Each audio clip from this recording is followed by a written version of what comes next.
এখন কারো সাথে আর তেমন কথা বলতে ইচ্ছে করে না। ইচ্ছে হয় না কাউকে ফোন করে কয়েক মিনিট কথা বলি। এমনকি কেউ কল করলেও কল ব্যাক করতে মনে থাকে না। মেসেজের রিপ্লাই করতেও ইচ্ছে করে না। যাদের সঙ্গে কথা না বললেই নয়, তাদের সঙ্গেও দু একটু কথা বললেও সব বিষয় নিয়ে কথা বলতে ইচ্ছে হয় না। মন খারাপ, সমস্যা কোনোটাই কাউকে বলতে ভালো লাগে না। এসবের জন্যে আমি দুঃখিত। শুধু ভালো লাগে সারাদিন নিজের মতন থাকতে।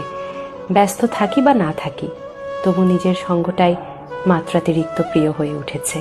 যেই সঙ্গীহীনতায় একটা সময় আমার মন খারাপ হতো, মনে হতো আমিই যেন দুনিয়ার সবচেয়ে একলা অসহায় মানুষ।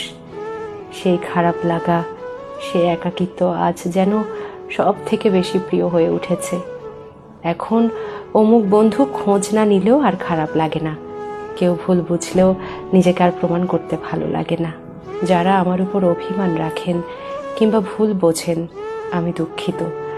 আমি নিজের ইচ্ছের বিরুদ্ধে কারোর সাথে কথা বা সম্পর্ক কোনোটাই আপাতত রাখতে পারছি না।